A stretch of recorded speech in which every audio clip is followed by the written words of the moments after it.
Hello and welcome back, friends. Today we will discuss Chapter 2, Microorganisms Friend and Foe. Microorganisms क्या हमारे दोस्त हैं या फिर enemy? So we have to see what are microorganisms. From the name itself, it is clearly saying that micro means very small, tiny. Microorganisms are also called as microbes, and we can define it by saying that the living organisms which cannot be seen by our naked eyes are called microorganisms. These are found all around us.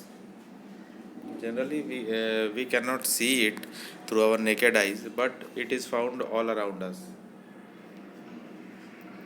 For example, you might have observed that during the rainy season, moist bed gets spoiled and its surface gets covered with grayish white patches.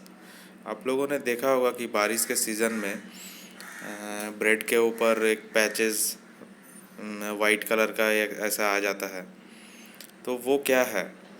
वो micro organisms है, fungi के द्वारा होता है वो, जो लेकिन हमें उसमें माइक्रो ऑर्गेनिजम्स दिखते नहीं हैं। लेकिन अगर हम लोग उस मैग्नीफाइंग ग्लास का यूज़ करें तो हमें वो टाइनी माइक्रो ऑर्गेनिजम्स जो है वो दिखेंगे।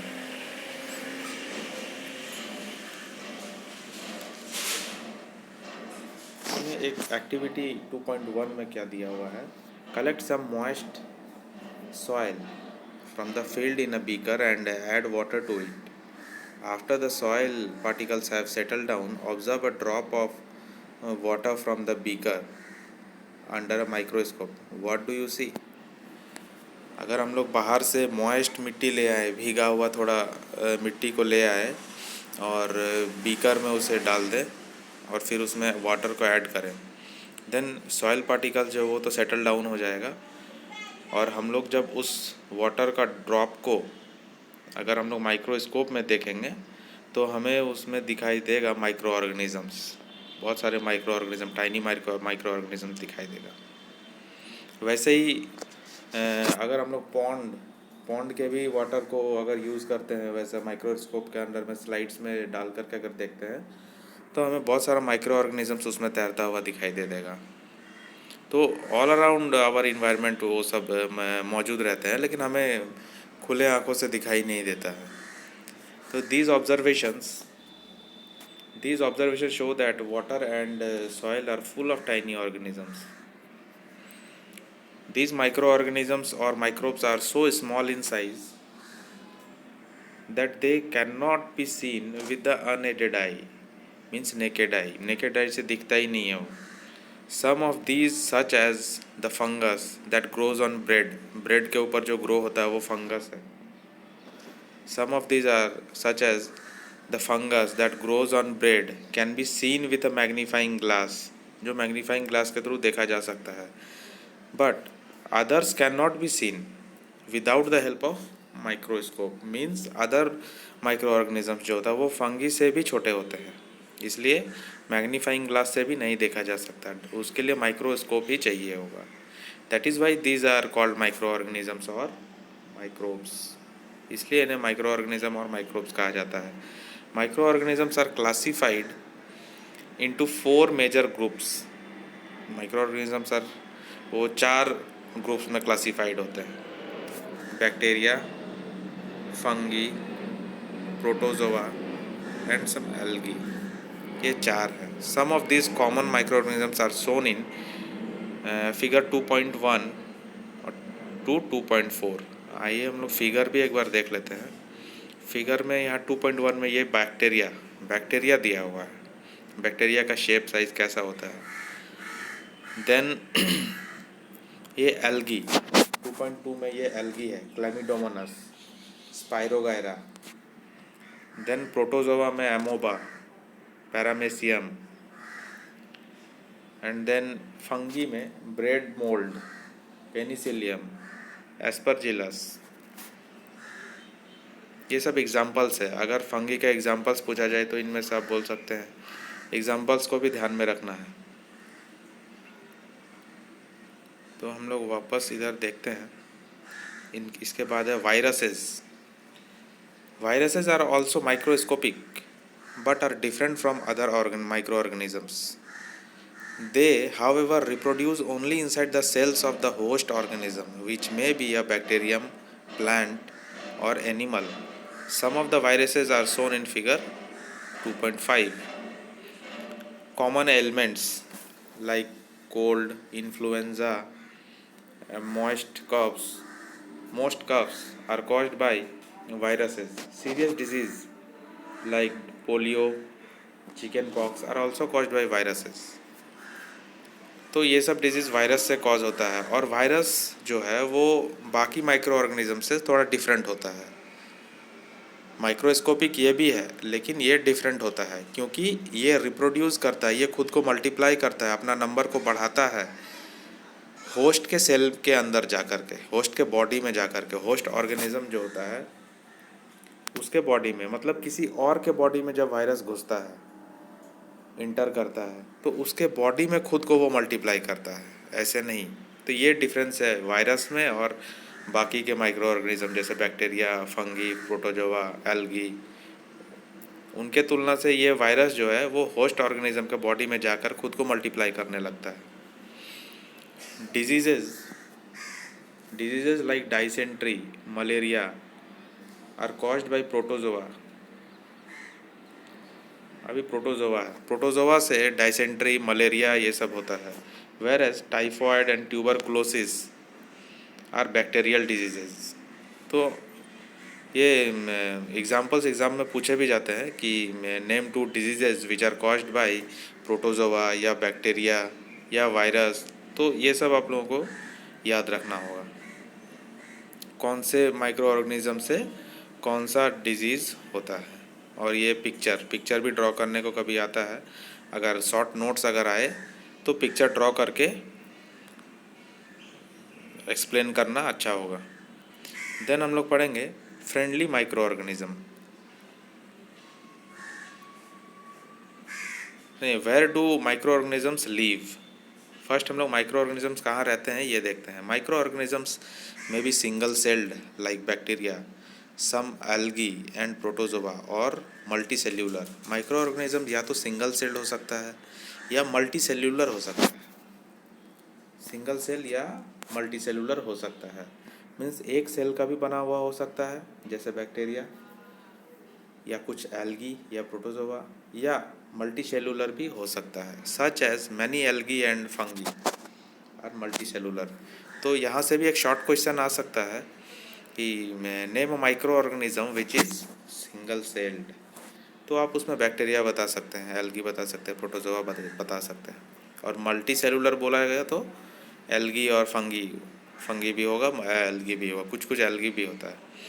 तो they live in all types of environment ranging from ice cold climate to hot springs.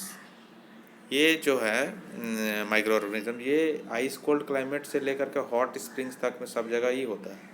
Ice cold climate भी हो तो भी ये लोग रहते हैं उसमें भी, और हॉट स्प्रिंग्स में भी रहते हैं, एंड डेजर्ट्स में भी, टू मार्शी लैंड्स, और दलदली एरिया जो रहता है वहाँ भी होता है, पानी वाला दलदली area. They are also found inside the bodies of animals. ये एनिमल्स के बॉडी में भी होता है, इंक्लूडिंग ह्यूमन्स, और ह्यूमन बॉडी के अंदर में भी माइक्रो ऑर्गेनिजम्स होते हैं। Some micro organisms grow on other organisms while others exist freely. कुछ माइक्रो ऑर्गेनिज्म किसी अदर ऑर्गेनिजम्स के बॉडी में ग्रो होता है, और कुछ माइक्रो ऑर्गेनिजम्स फ्रीली एग्जिस्ट करता है ऐसे ही। तो माइक्रो ऑर्गेनिजम्स एंड अस, इसमें देखते हैं। Microorganisms play an important role in our lives. Some of them are beneficial in many ways, whereas some others are harmful and causes diseases. Let us study about them in detail. तो कुछ जो micro organism होता है वो helpful भी होता है और कुछ एनिमी भी होता है हमारा। तो हम लोग देखते हैं, सबसे पहले है फ्रेंडली माइक्रो ऑर्गेनिजम्स। तो फ्रेंडली माइक्रो ऑर्गेनिजम्स क्या है? Micro organisms are used for various purposes. बहुत सारे पर्पस के लिए माइक्रो ऑर्गेनिजम्स को यूज़ किया जाता है। They are used in the preparation of curd, bread, cake. हम लोग ये सब में यूज़ करते हैं माइक्रो ऑर्गेनिजम्स को। Microorganisms have been used for the production of alcohol since ages. Alcohol production में भी माइक्रो ऑर्गेनिजम्स का यूजेस होता है। They are also used in cleaning up of the environment. ये इन्वायरमेंट को क्लीन करने में भी काम आता है। For example the organic wastes, bracket में दिया है, vegetable peels, remains of animals, faeces, etc.. जो भी अनयूज प्रोडक्ट है, जो भी यूज ओवर प्रोडक्ट है जो हम लोग फेंक देते हैं, जैसे वेजिटेबल के छिलके, रिमेन्स ऑफ एनिमल्स या डेड एनिमल्स या कुछ भी जो हम लोग का वेस्ट प्रोडक्ट होता है जो हम लोग फेंकते हैं, वो ऑर्गेनिक वेस्ट्स में आता है। Are broken down into harmless and usable substances by bacteria. तो इसको बैक्टीरिया यूज़ करता है। Recall that bacteria are also used in the preparation of medicines. Medicines के यूज़ में भी, मेडिसिन्स के प्रिपरेशन में भी बैक्टीरिया का यूज़ होता है। In agriculture they are used to increase soil fertility by fixing the nitrogen. तो वो एग्रीकल्चर में भी यूज़ होता है सॉइल का फर्टिलिटी को बढ़ाने के लिए, बाय फिक्सिंग द नाइट्रोजन। उसको नाइट्रोजन फिक्सेशन बैक्टीरिया बोला जाता है। रिजोबियम है उसका एग्जाम्पल। तो यहाँ पे हम लोग देखें कि माइक्रो ऑर्गेनिजम्स कैसे हम लोगों को हेल्प करता है, कैसे वो हमारे लिए यूज़फुल होता है। मेडिसिन्स में यूज़ होता है, सॉइल फर्टिलिटी में यूज़ होता है, decomposition of organic wastes, organic waste का डिकम्पोजिशन में ये इसका यूज़ होता है। और कुछ हम लोगों का ह्यूमन बींग्स को जो डेली लाइफ में कर्ड, ब्रेड, ये सब बनाने में भी माइक्रो ऑर्गेनिजम्स का यूज़ होता है। अल्कोहल बनाने में भी माइक्रो ऑर्गेनिज्म का यूज़ होता है। यहाँ पे हम लोग You have learnt in class 7 that milk is turned into curd by bacteria. Curd means दही। दही को बनाया जाता है मिल्क से, और मिल्क को कर्ड में बदलने के लिए बैक्टीरिया हेल्प करता है। इसमें देखिए, I saw that my mother added a little curd to warm milk to set curd for the next day. I wonder why. क्यों ऐसा करती है मदर? उसमें कर्ड को मिल्क में डाल देती है और उसको सेट होने के लिए छोड़ देती है। Because curd contains several micro organisms. Curd contains several micro organisms. Of these the bacterium lactobacillus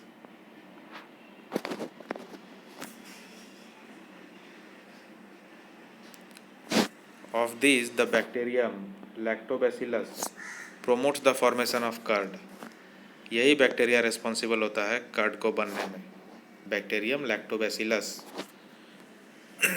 it multiplies in the milk. ये मिल्क में मल्टीप्लाई होता है, बढ़ता है, and converts it into curd.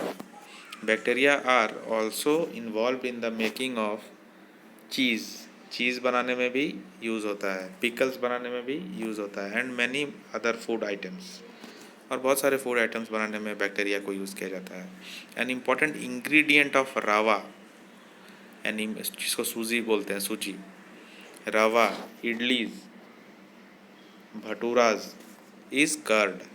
एक कर्ड जो है वो एक इम्पॉर्टेंट इंग्रेडिएंट है रवा का, इडली का, भटूराज का।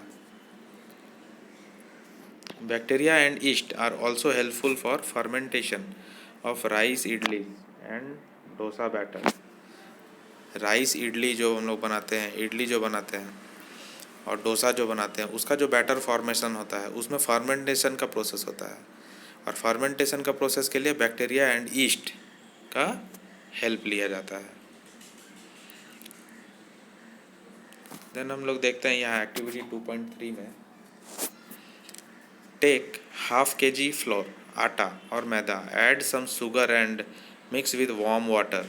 आटा लेना है हाफ के जी और उसमें शुगर ऐड करना है और वार्म वाटर, गर्म पानी। Add a small amount of yeast powder, yeast powder डालना है। And need to make soft dough, और उसको डफ बनाना है, मिक्स करना है। What do you observe after 2 hours, 2 घंटे बाद हम लोग क्या देखते हैं? Did you find the dough rising, क्या वो डट राइज कर रहा, फूल रहा है? यहाँ पे जैसे दिखाया गया है रेज्ड मैदा, यहाँ पे मैदा ऐसे बना करके रखा गया ईस्ट पाउडर डाल करके, और उसके बाद 2 घंटे बाद देखा गया तो रेज हो रहा है, वो फूल रहा है। कैसे? तो east reproduces rapidly and produces carbon dioxide during respiration. उसमें ईस्ट रिप्रोड्यूस होता है और कार्बन डाइऑक्साइड रिलीज करता है, प्रोड्यूस करता है। Bubbles of the gas fill the dough, उसके अंदर जो गैस का जो बबल होता है कार्बन डाइऑक्साइड का, वो डफ को फिल कर देता है। एंड इंक्रीज इट्स वॉल्यूम, और उसका वॉल्यूम को बढ़ा देता है 2.6 में जैसे दिया गया है। This is the basis of the use of yeast in the baking industry for making breads, pastries and cakes. तो इस तरह से ईस्ट माइक्रो ऑर्गेनिज्म का यूज़ किया जाता है। Then commercial use of micro organism क्या है? Micro organisms are used for large scale production of alcohol, wine, acetic acid, vinegar. तो अल्कोहल, वाइन, एसिटिक एसिड के प्रिपरेशन में यूज़ किया जाता है commercially. Yeast is used for commercial production of alcohol and wine.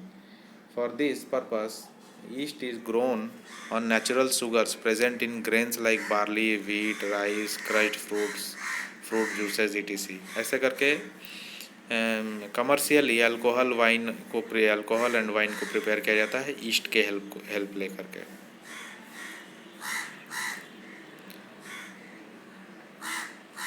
Then एक activity है, activity 2.4। इसमें take a 500 ml beaker filled up to 3/4 with water, dissolve 2-3 teaspoons of sugar in it, add half a spoon of yeast powder to the sugar solution. Keep it covered in a warm place for 4 or 5 hours. Now smell the solution. Can you get a smell? This is the smell of alcohol. This is the smell of alcohol as sugar has been converted into alcohol. क्योंकि sugar को alcohol में convert कर दिया गया है, किसके द्वारा? East के द्वारा। ईस्ट उसको कन्वर्ट कर दिया है शुगर को अल्कोहल में। This process of conversion of sugar into alcohol is called fermentation. तो शुगर का कन्वर्जन होना अल्कोहल में, इसको ही कहा जाता है fermentation. Then Louis Pasteur discovered fermentation in 1857। बहुत ही इम्पोर्टेंट फैक्ट है Louis Pasteur. Medicinal use of micro organism, medical में क्या यूज़ होता है माइक्रो ऑर्गेनिजम्स का? Whenever you fall ill, the doctor may give you some antibiotic tablets, capsules or injections such as of penicillin. The source of these medicines is microorganism. इनका ये जो medicine जो देता है एंटीबायोटिक्स या इंजेक्शंस या penicillin, तो इनका जो सोर्स होता है बनने का वो माइक्रो ऑर्गेनिजम्स ही है। दीज मेडिसिन्स किल और stop the growth of the disease causing micro organism. जो माइक्रो ऑर्गेनिज्म हमारे बॉडी में डिजीज़ कर रहा है उसको ये मेडिसिन किल करता है। Such medicine are called antibiotics. these days a number of antibiotics are being produced from bacteria and fungi. Bacteria and fungi से बहुत सारे एंटीबायोटिक्स आजकल बन रहे हैं, जैसे streptomycin, tetracycline and erythromycin are some of the commonly antibiotics which are made from fungi and bacteria.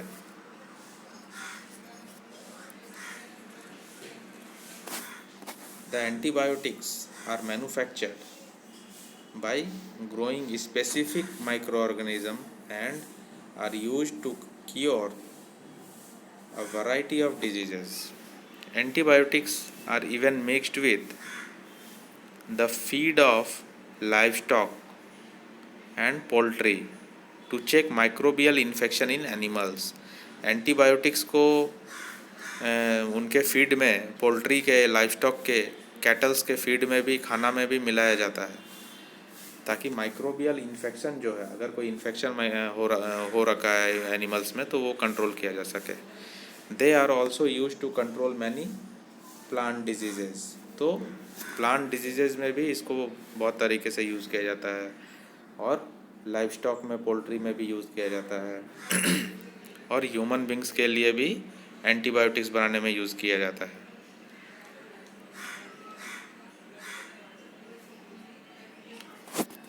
Fact में दिया है, it is important to remember that antibiotics should be taken only on the advice of a qualified doctor. Also you must complete the course prescribed by the doctor. If you take antibiotics when not needed or in wrong doses, it may make the drug less effective when you might need it in future. Also, antibiotics taken unnecessarily may kill the beneficial bacteria in the body. Antibiotics, however, are not effective against cold, flu, as these are caused by viruses.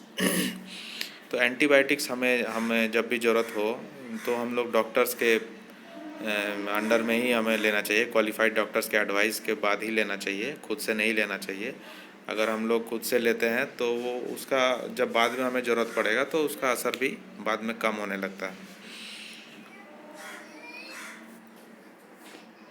और कभी कभी antibiotics जब हम लोग unnecessary use कर लेते हैं, खा लेते हैं, ले लेते हैं, तो वो हमारे अंदर जो बेनिफिशियल बैक्टीरिया है, जो गुड बैक्टीरिया है, उनको भी मार देते हैं.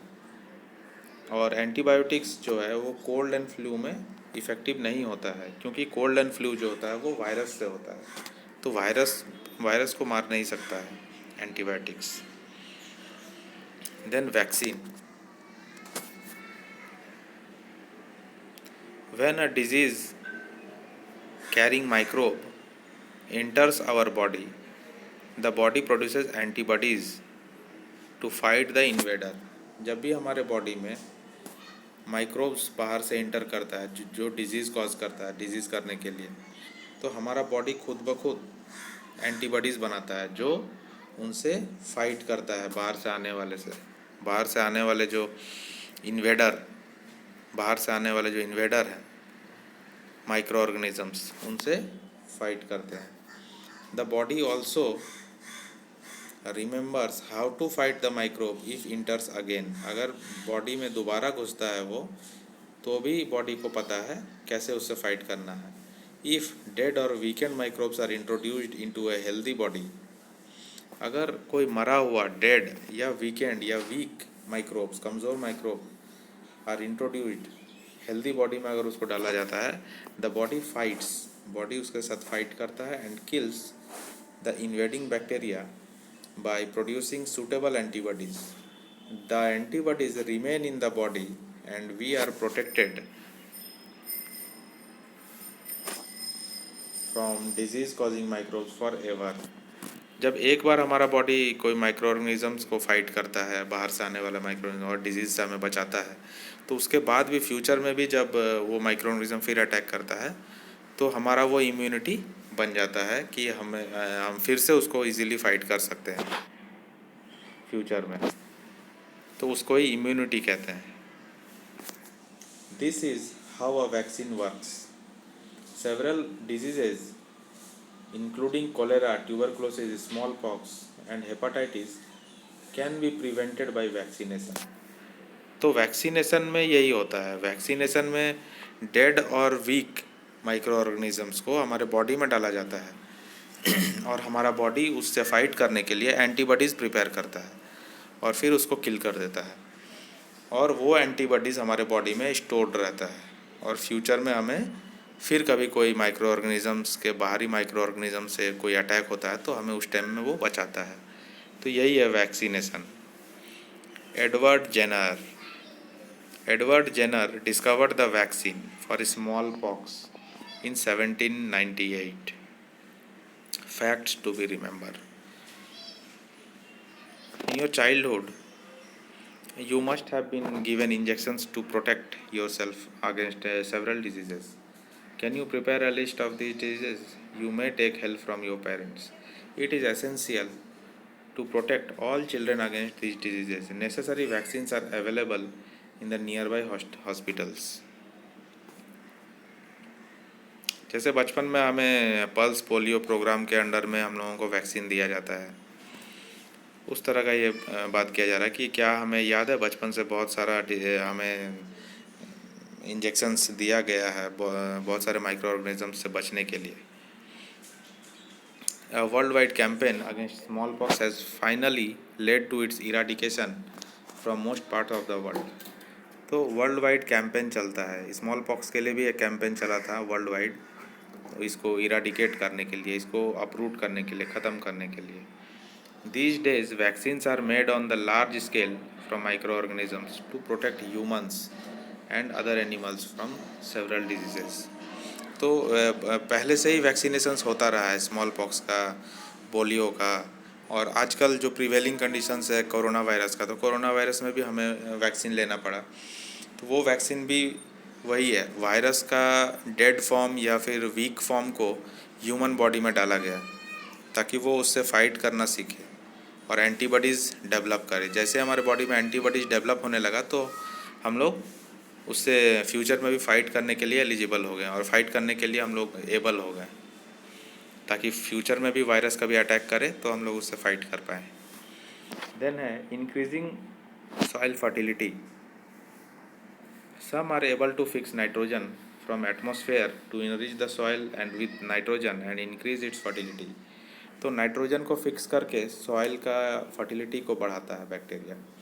These microbes are commonly called biological nitrogen fixers. तो nitrogen fixing cyanobacteria, blue green algae, ये पिक्चर में दिखाया गया है. Then cleaning the environment.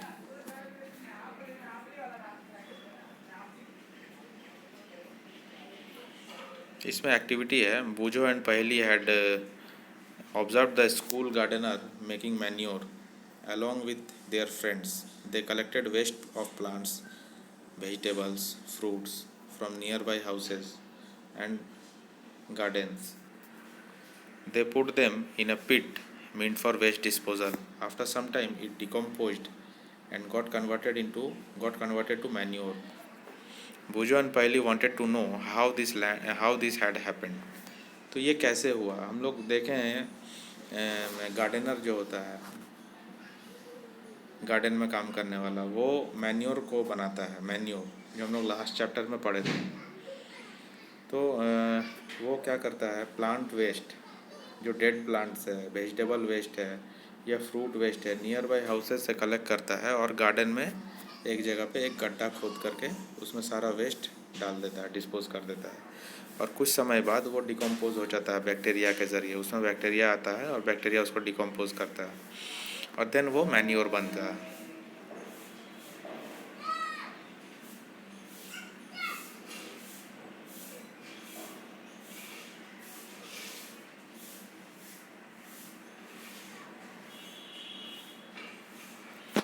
यहाँ से हम लोग देखते हैं. You often see large amounts of dead organic matter in the form of decaying plants and sometimes dead animals on the ground. हम लोग बहुत बार आएगा हम लोग देखते हैं large amount of dead organic matter जो है, हम लोग सड़ता हुआ प्लांट या समटाइम्स डेड एनिमल्स को सड़ता हुआ हम लोग देखते हैं ग्राउंड में. You find they disappear after some time. कुछ समय बाद देखते हैं कि वो लोग गायब भी हो जाता है वहाँ से. This is because of the micro organisms. ये होता है माइक्रो ऑर्गेनिजम्स के वजह से. Microorganisms decompose dead organic waste of plants and animals, converting them into simple substances. उसको ब्रेक डाउन करता है माइक्रो ऑर्गेनिजम्स और उसको छोटा छोटा करके उसको ख़त्म कर देता है, खा जाता है, यूज़ कर लेता है वो लोग खुद के लिए. तो वैसे ही डेड बॉडी या डेड प्लांट जो ग्राउंड में हम लोग देखते हैं वो धीरे धीरे डिसअपियर हो जाता है. These substances are again used by other plants, और ये सब्सटेंस को और दूसरा प्लांट्स एंड एनिमल्स यूज़ करता है. Thus microorganisms can be used to degrade the harmful and smelly substances and thereby clean up the environment. तो environment को clean करने के लिए भी माइक्रो ऑर्गेनिजम्स का यूज़ ऐसे होता है. अगर माइक्रो ऑर्गेनिजम्स नहीं होता तो डेड ऑर्गेनिजम्स और डेड प्लांट्स जो बाहर में होता है वो डिकम्पोज ही नहीं हो पाता, वो ख़त्म ही नहीं हो पाता है. स्मेली सब्सटेंस पड़ा हुआ रहता है ग्राउंड में हर जगह और डिग्रेड नहीं हो पाता. तो हम लोगों को बहुत हेल्प करता है micro organisms for cleaning up the environment. उसके बाद हार्मफुल माइक्रो ऑर्गेनिजम्स. तो माइक्रो ऑर्गेनिजम्स हेल्पफुल था, अभी हार्मफुल है, वो देखते हैं कैसे. Micro organisms are harmful in many ways. Some of the micro organisms cause diseases in human beings, plants and animals. बहुत सारा माइक्रो ऑर्गेनिज्म डिजीज कॉज करता है ह्यूमन बींग्स में, प्लांट्स में और एनिमल्स में. Such disease causing micro organisms are called pathogens. इनको pathogens बोलते हैं जो डिजीज़ कॉज करता है ह्यूमन बींग्स में, प्लांट्स में, एनिमल्स में. Some micro organisms spoil food, clothing, leather. कुछ कुछ माइक्रो ऑर्गेनिज्म फूड को स्पॉइल कर देता है, क्लोथिंग को स्पॉइल कर देता है, लेदर को स्पॉइल कर देता है. Let us study more about their harmful activities. Disease causing micro organisms in humans में कैसे डिजीज़ कॉज करता है ये micro organisms. Pathogens enter our body through the air we breathe, the water we drink और the food we eat. हम लोग जो breathe करते हैं एयर को, उसके साथ आ जाता है पैथोजेंस हमारे अंदर. वाटर हम लोग ड्रिंक करते हैं, उसके साथ आ जाता है. फूड के साथ आ जाता है. They can also get transmitted by direct contact with N infected person. कोई इन्फेक्टेड पर्सन है, बीमार पर्सन है, उससे भी हम लोगों को, दूसरे ह्यूमन बींग्स को आ जाता है पैथोजेंस. और कैरिड बाई एनिमल भी. Microbial diseases that can spread from an infected person to a healthy person through air, water, food और physical contact are called communicable diseases. ये भी बहुत इंपॉर्टेंट क्वेश्चन है, हमेशा पूछा जाता है. कम्युनिकेबल डिजीजेज क्या है? तो कम्युनिकेबल डिजीजेज वो होता है जो एक पर्सन से दूसरे पर्सन को हो जाता है, या फिर एयर के थ्रू हो जाता है, वाटर के थ्रू हो जाता है, फूड के थ्रू हो जाता है, फिजिकल कॉन्टैक्ट से हो जाता है. एक इन्फेक्टेड पर्सन से हेल्दी पर्सन में वो डिजीज़ ट्रांसफ़र होता है. Examples of such diseases include cholera, common cold, chicken pox and tuberculosis. Tuberculosis means TB. तो ये सब एक दूसरे से हो जाता है. एक हेल्दी पर्सन को भी हो जाता है, आपका नॉन हेल्दी पर्सन से, इन्फेक्टेड पर्सन से हेल्दी पर्सन को ये कम्युनिकेबल डिजीजेस हो जाता है. When a person suffering from common cold sneezes, fine droplets of moisture carrying thousands of viruses are spread in the air. जब कोई इन्फेक्टेड पर्सन होता है, जब कोई कोल्ड से इन्फेक्टेड है, कॉमन कोल्ड से, जब किसी को सर्दी ज़ुकाम हुआ, कॉमन कोल्ड मीन्स सर्दी ज़ुकाम, तो जब वो छींकता है, स्नीज करता है, तो फाइन ड्रॉपलेट्स, बहुत छोटा छोटा ड्रॉपलेट्स उसके नाक से या मुंह से बाहर आता है और हवा में फैल जाता है, स्प्रेड इन द एयर. तो द वायरस में enter the body of the healthy person while breathing and cause infection. जब उसके सामने कोई हेल्दी पर्सन होता है और उस एयर को जब वो ब्रीथ करता है, अपने अंदर लेता है, तो उसके अंदर भी वो माइक्रोब्स या वायरस चला जाता है. इसलिए अभी कोरोना वायरस के टाइम में प्रिवेलिंग कंडीशन में मास्क यूज़ करने के लिए बोला गया है, ताकि मास्क में वो जो माइक्रोब्स जो इन्फेक्टेड पर्सनस के नाक या मुंह से बाहर आ रहा है वो उसमें रुक जाए और किसी हेल्दी पर्सन को ना लगे, एयर में ना आए.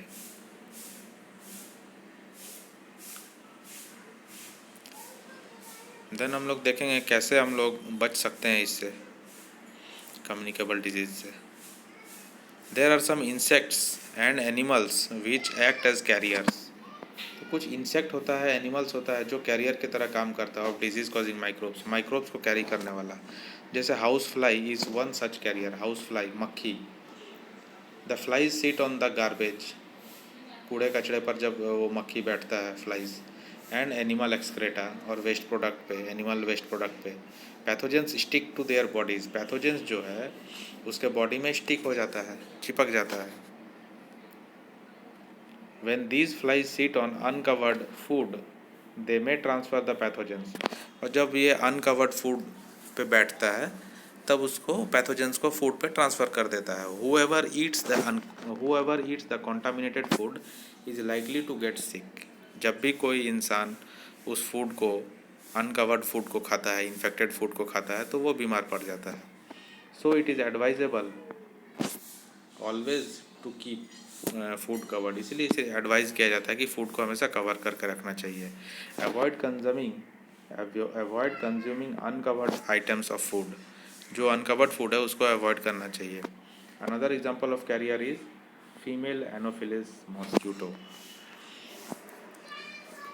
पिक्चर में हम लोग यहाँ पे देख सकते हैं फीमेल एनोफिलिस मॉस्क्यूटो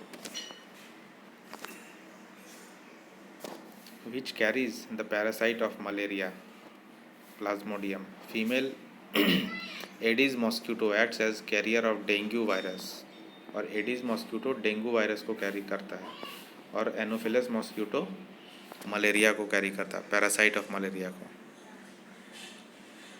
ये शॉर्ट क्वेश्चन में भी पूछा जा सकता है एमसीक्यू में।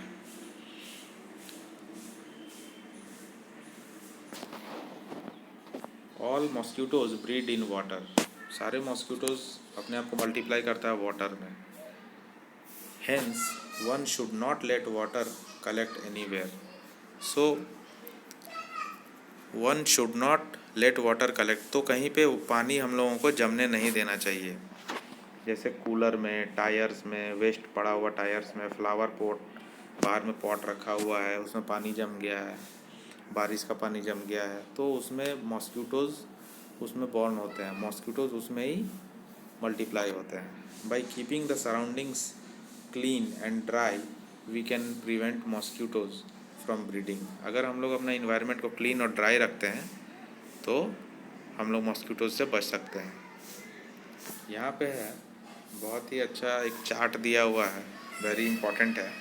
सम common human diseases caused by micro organism, human में जो कुछ डिजीजेज होता है और वो माइक्रो ऑर्गेनिज्म से माइक्रो ऑर्गेनिजम्स के द्वारा होता है, उसका चार्ट बना करके यहाँ दिखाया गया है।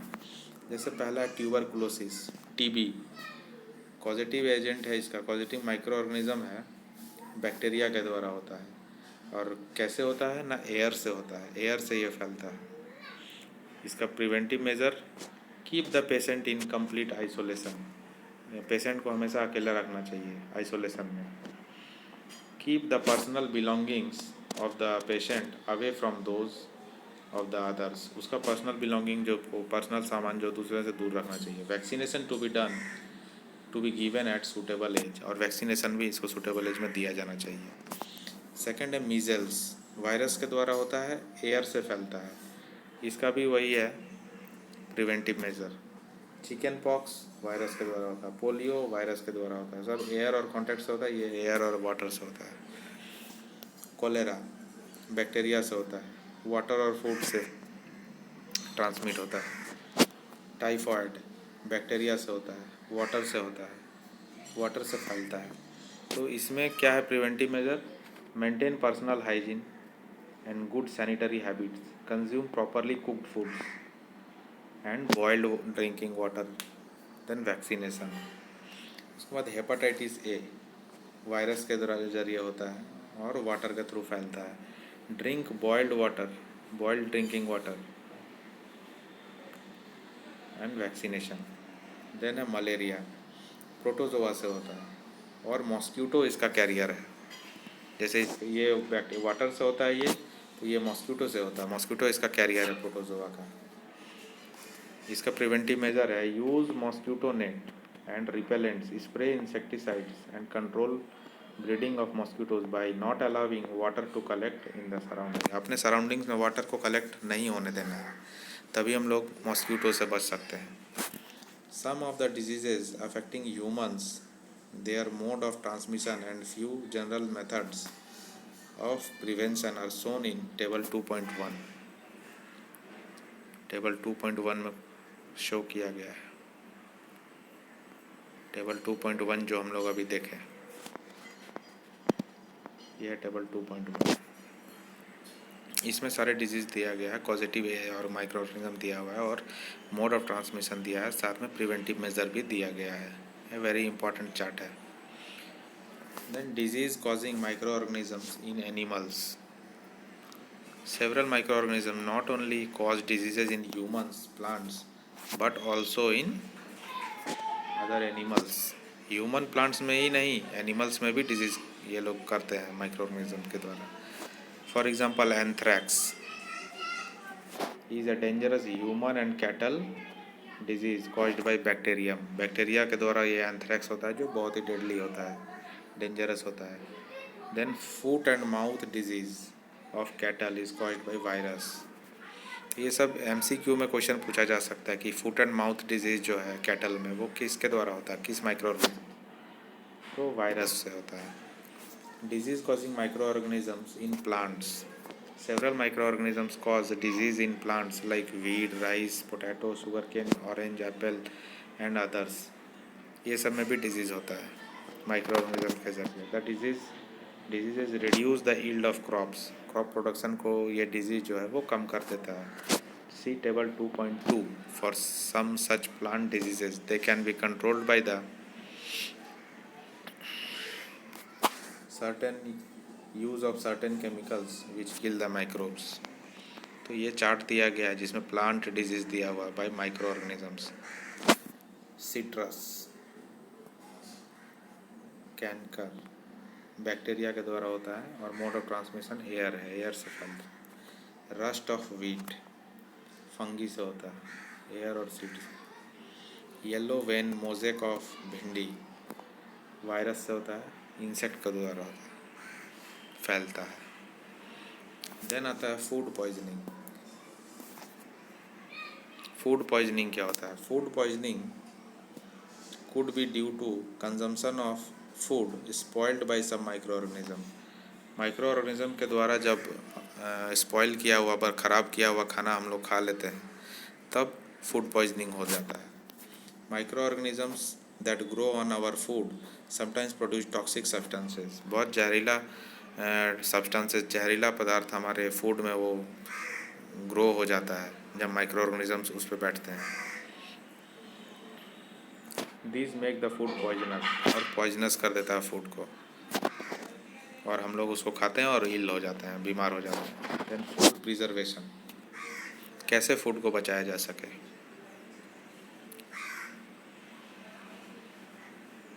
तो फूड को बचाने का बहुत सारा तरीका है।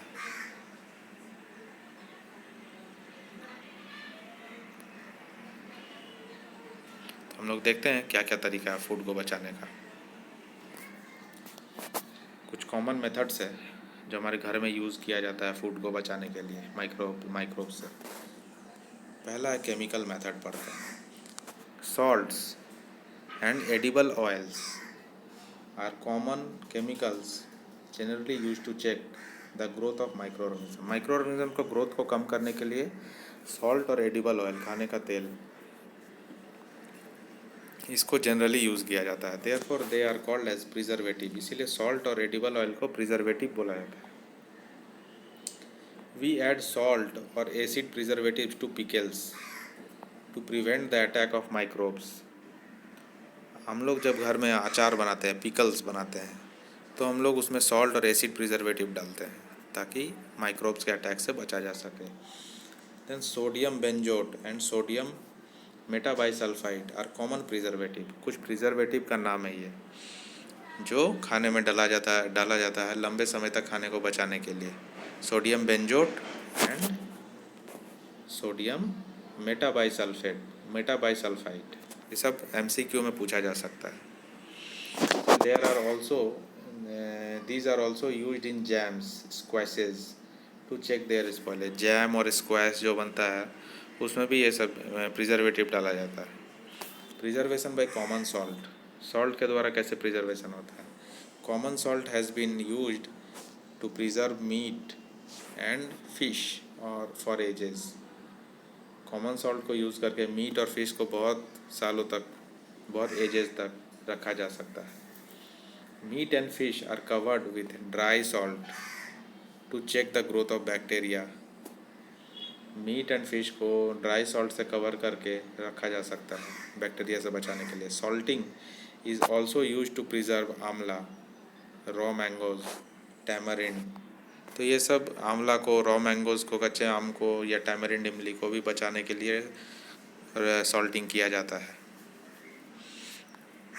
प्रिजर्वेशन बाय शुगर, शुगर से कैसे प्रिजर्व करते हैं? Jams, jellies, squashes are preserved by sugar. Sugar reduces the moisture content which inhibits the growth of bacteria which spoil the food। और ये बैक्टीरिया के ग्रोथ को रोकता है शुगर। मॉइस्चर को कम करते हुए, शुगर जो है मॉइस्चर को कम करता है और उससे बैक्टीरिया से बच पाता है food. Then preservation by oil and vinegar. Use of oil and vinegar prevents spoilage of pickles because bacteria cannot live in such an environment।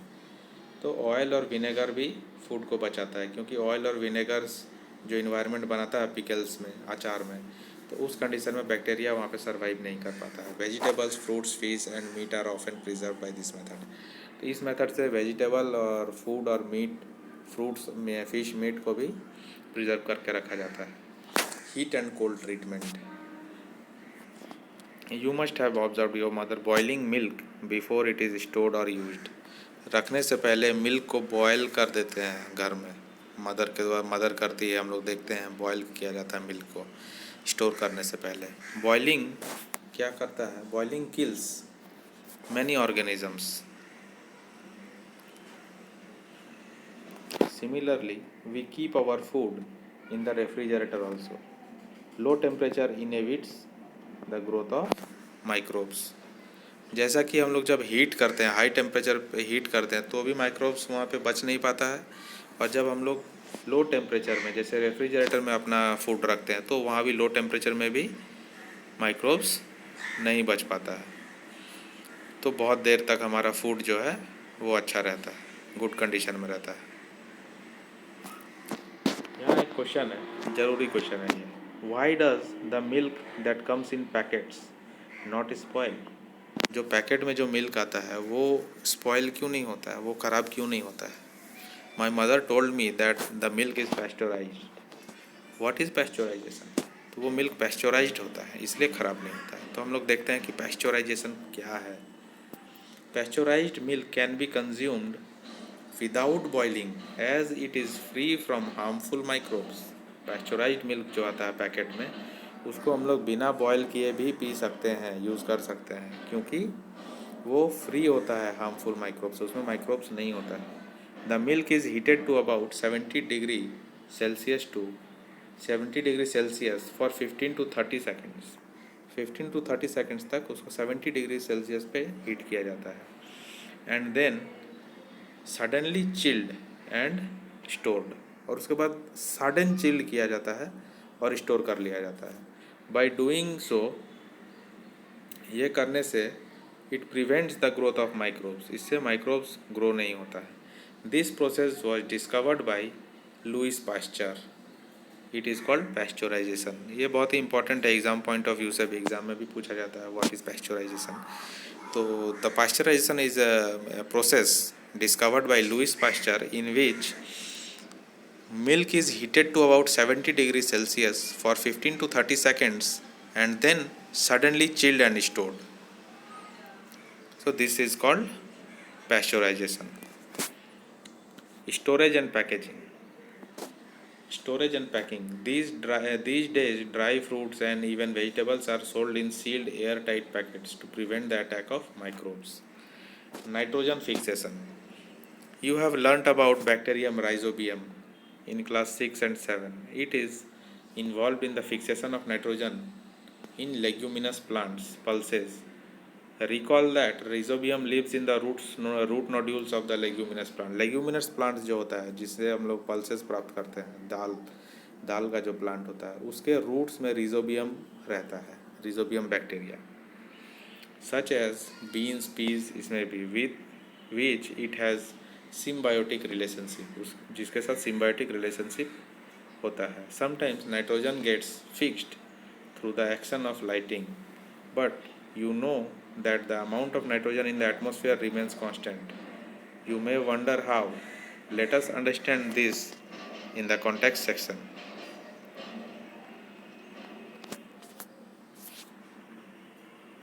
Roots of leguminous plant. Nitrogen cycle. Our atmosphere has 78% nitrogen. Nitrogen is one of the essential constituents of all living organisms as part of proteins, chlorophyll, nucleic acids, and vitamins. The atmospheric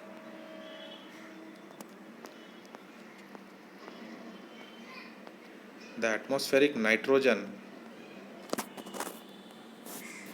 cannot be taken directly by plants and animals. Atmospheric nitrogen जो है वो directly plants and animals के द्वारा नहीं लिया जा सकता है. Certain bacteria and blue green algae present in the soil fix the nitrogen from the atmosphere and convert it into compounds of nitrogen.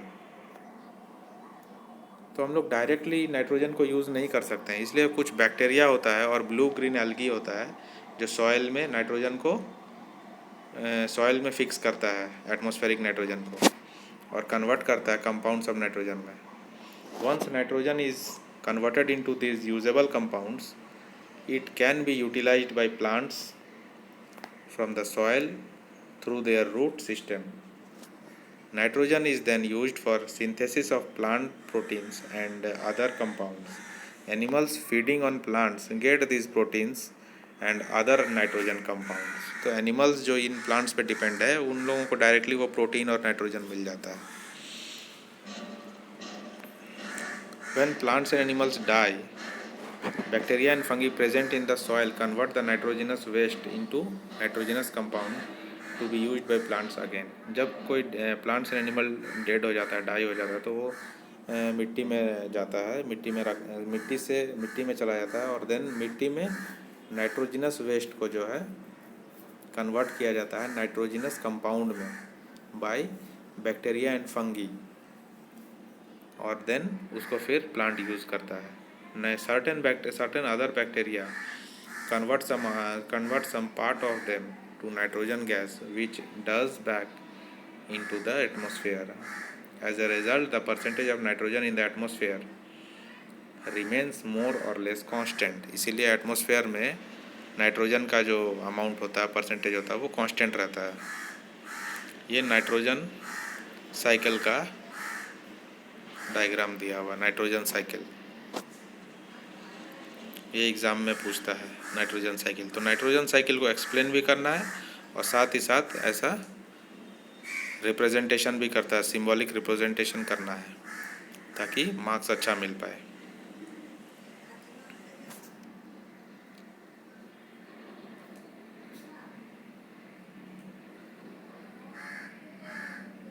ये चैप्टर तो यहाँ पे एंड होता है और यहाँ पे समरी भी दिया हुआ है चैप्टर में हम लोग जो भी पढ़े हैं. तो नाइट्रोजन साइकिल थोड़ा सा देखते हैं हम लोग अभी. नाइट्रोजन साइकिल में क्या है.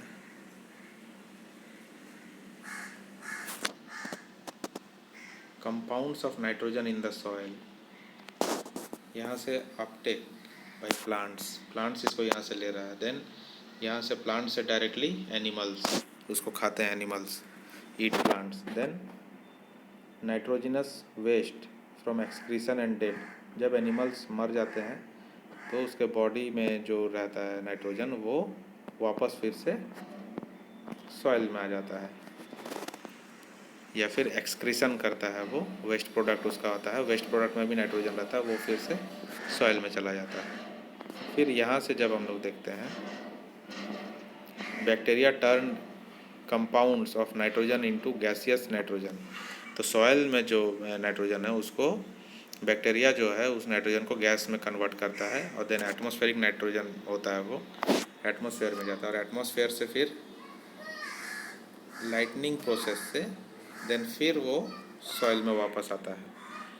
और फिर एक और स्टेप है nitrogen fixing bacteria fix the atmospheric nitrogen, और नाइट्रोजन फिक्सिंग बैक्टीरिया क्या करता है, नाइट्रोजन को फिक्स करता है, और then bacteria in turn fix nitrogen into nitrogenous compounds, और देन फिर वो सॉइल में वापस आता है। तो ऐसे ये चक्र चलता रहता है। Thank you friends. Next session में हम लोग इसका एक्सरसाइज को पूरा करेंगे। मैं नोट्स बनाऊंगा, नोट्स मैं तो आप लोगों को प्रोवाइड करूंगा। और वीडियो अगर अच्छा लगा है तो लाइक, शेयर और सब्सक्राइब कीजिए। अपने फ्रेंड्स को भी शेयर कीजिए वीडियो, ताकि सबको हेल्प मिल पाए। और कोई भी क्वेश्चन हो तो वो कमेंट सेक्शन में आप मुझे पूछ सकते हैं। Thank you and have a nice day.